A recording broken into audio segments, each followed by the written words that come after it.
When you lose your spouse, the world doesn't just feel empty, it feels like it stops altogether, as if time pauses while the rest of the world keeps moving on, oblivious to the gaping hole now left in your life, and in that silence, in that unbearable quiet that follows the final goodbye, something inside you begins to ache in a way you never thought possible, because it's not just their absence from your daily routines, it's their absence from your future, your laughter, your memories, and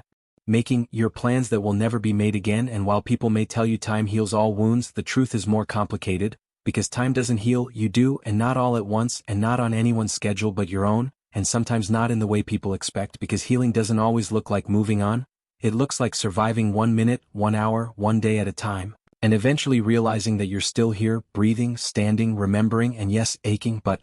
also discovering that the ache isn't the end of your story, it's just a chapter, one of many in a life that still holds pages to be written, because even though the person who held your hand for decades is gone, your hands are still here, and they can still create, still comfort, still express, and even though the voice you used to hear across the dinner table is silent, your voice is not, and it can still speak, still sing, still pray, still whisper, "I'm going to be okay," even when you don't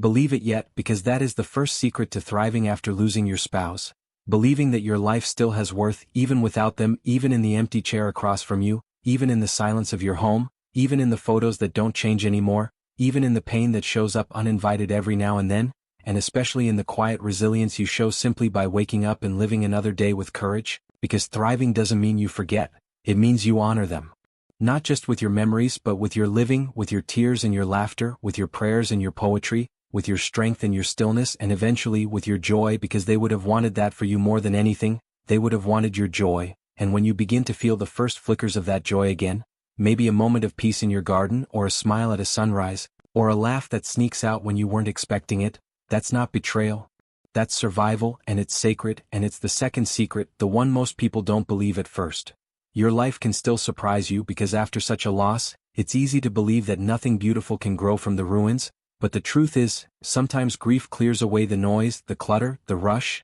and in its harsh silence you discover a version of yourself that had long been quieted, a version of you who now learns to embrace solitude not as loneliness, but as space to become whole, space to rediscover passions you buried, to meet new parts of yourself, to write, to reflect, to breathe without apology, to take long walks with your own thoughts and realize that even if you never love another soul the way you loved your spouse, you can still love this moment, this view, this breath, this season of your life, and you can still feel deeply, not in the same way but in a new way, and maybe you learn to dance again, not on a ballroom floor but in your living room, alone. Arms open to invisible music that plays for no one but you, and maybe you write letters you never send, or plant flowers just because you like the color, or organize old books, or sit in stillness and remember their laugh not with tears but with a soft smile, and that, right there, is the beginning of the third secret, the one no one talks about because it feels too hard to accept until you're ready. You are allowed to start over, not by erasing the past but by stepping gently into a present that asks for your attention, a present that invites you not to forget but to expand, to become not less without them but more aware, more patient, more open to what life still wants to give you, and maybe it's not what you thought it would be, maybe it's not romance or family or noise, maybe it's quiet companionship with yourself, maybe it's peace, maybe it's gratitude, maybe it's purpose. The purpose of being someone who has known great loss but still walks in light, someone who others look at and think, if they can smile after all they've been through, maybe I can too, and you begin to see that your life is no longer about what you lost but about what you carry forward, what you nurture, what you create from the pieces. And no, it's not easy, it never is, but it is possible, and every small act you do with intention, watering a plant, lighting a candle, listening to an old song, saying a prayer, cleaning the kitchen, opening a window, becomes a testament to your resilience, a love letter not just to the one you lost but to the life you are still choosing, to the self you are becoming. And over time, the grief that once felt like it would drown you becomes a river that you learn to float upon, sometimes peacefully, sometimes with effort, but always with direction. And you stop asking, why did this happen to me? And start asking, who am I now because of it? And that question becomes your compass, guiding you toward a future you never imagined but can still embrace, one day at a time, with hope and even joy. Because thriving after loss doesn't happen in one moment, it unfolds slowly, like the turning of seasons, like the slow bloom of a flower that once lay dormant in winter's grief but rises with spring's warmth. And what no one tells you is that the world continues to turn not to forget you, but to invite you back into motion, into rhythm, into life. And yes, the rhythm is different now, and the silence where your spouse once lived is often loud, but it is also a canvas, a wide, open space where something new can begin, something wholly yours, something sacred and still, and the beauty is that you are not starting from scratch. You are starting from wisdom, from depth, from a heart that has known both fullness and loss, and there is no better foundation for growth than that, because you know now what matters, you know how fleeting and precious life is, and so you no longer waste time pretending, no longer waste time on things that don't nourish your soul, and that is a kind of freedom you couldn't have known before, a painful freedom, yes, but also a powerful one, because when you've survived the loss of the person you loved most, you begin to understand that what remains is not a lesser life.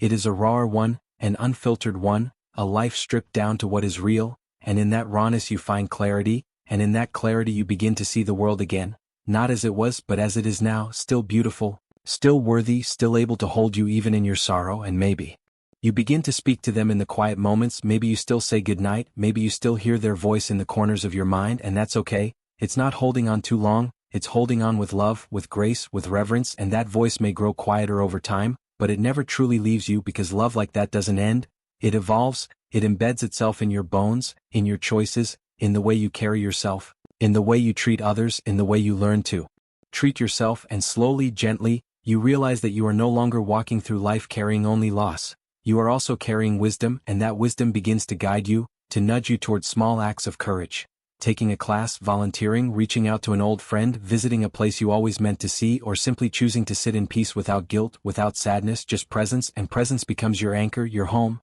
your gift to yourself, because when the future no longer looks like the one you imagined, you begin to live more deeply in the now, and the now becomes enough. Not because it's full of excitement, but because it's full of truth, of you, of what you've survived and how you're still choosing to live with dignity, with softness, with quiet strength, and others may not always understand your path, but that's okay because you are not living for their understanding. You are living for your becoming, for your own unfolding, and every time you breathe deeply instead of breaking, every time you choose stillness over despair, every time you whisper thank you through tears, you are proving that love never truly ends. It just changes form, and that love now lives inside you not just as memory but as movement, as meaning, as resilience, and maybe, just maybe, you find that the most unexpected joy comes from simply being with yourself and being okay with that, because now you are your own companion and you realize you are wiser than you knew, stronger than you thought, and more capable than anyone gave you credit for, including yourself, and there is something deeply sacred about that moment when you stop waiting to be rescued from grief and begin to rise with it, begin to say, this too is part of my story. And even though your story now includes loss, it also includes courage, and courage doesn't always roar. Sometimes it's the quiet decision to get out of bed, to make a meal, to speak kindly to yourself, to forgive yourself for being human, for missing them, for feeling lost, and then choosing, again and again, to keep moving forward. And you may not know what comes next, but you no longer fear it because you know now that you've walked through fire and came out whole, maybe scarred, maybe bent, but still standing, still loving, still open, and that openness becomes your superpower. Because the world cannot break what has already been broken and healed stronger, and that is who you are now, not just someone who lost, but someone who learned, someone who grew, someone who now carries within them the memory of love and the wisdom of survival, and you begin to smile more. Not because the pain is gone, but because the love remains, and you carry it forward not with burden but with honor, because they were worth loving and are worth remembering, and you are worth continuing, and that, above all else, is the most powerful secret. You are still here, still capable of joy, still worthy of love, still able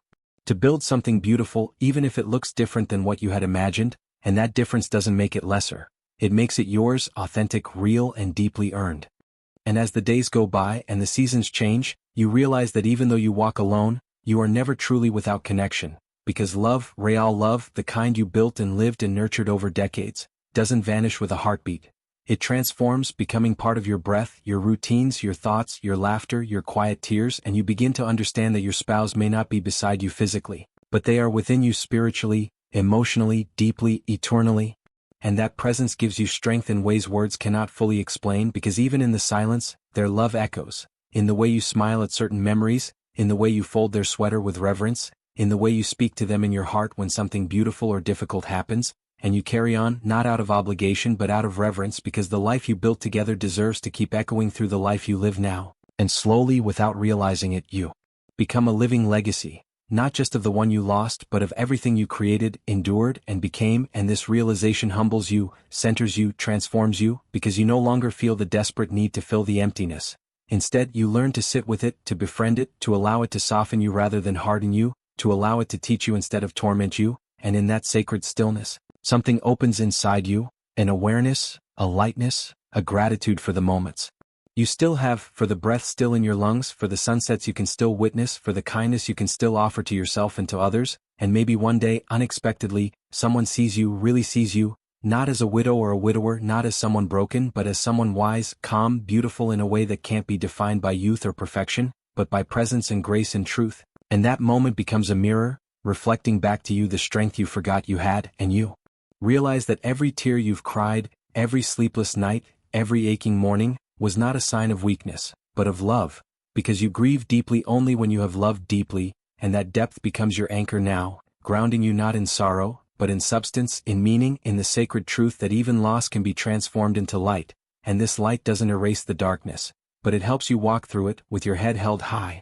with your heart open, with your spirit intact. And perhaps now you see that life isn't about avoiding pain, it's about growing through it, blooming within it, allowing it to shape you into someone more compassionate, more open, more resilient than you ever imagined you could be, and you begin to live not in reaction to your loss, but in response to your love. Every small act becomes a tribute. The meals you cook for yourself with care, the flowers you arrange on the windowsill, the letter you write to someone who needs hope, the decision to show up again and again, not because life is easy but because you are committed to honoring the life you still have, and in that quiet commitment, you discover a joy that isn't loud or flashy but steady, gentle, nourishing, a joy that says, I am here. I am enough. I am still becoming, and you start to notice beauty again in places you forgot to look. The morning light through the curtain, the way a child laughs in the distance, the smell of rain on dry earth, the warmth of your own hand wrapped around a cup of tea, the sound of your favorite song that you now hear differently, more deeply, with a heart that knows both the weight and the wings of love,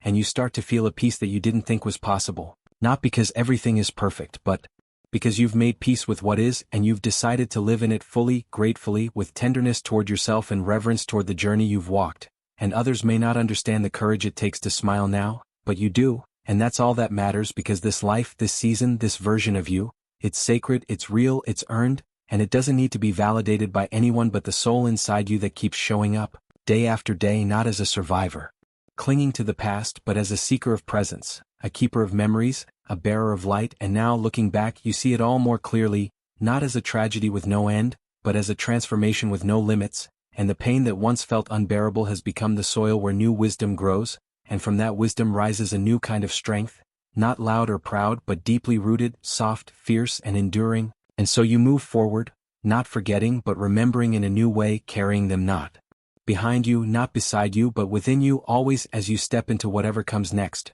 Not with fear but with quiet hope, with open hands, with a heart full of love that still has so much left to give, and in giving you begin to thrive, not in spite of your loss but because you dared to love so deeply and dared again to live even after that love changed form. And that, dear soul, is the greatest secret of all. You are still here, and that is more than enough. It is extraordinary.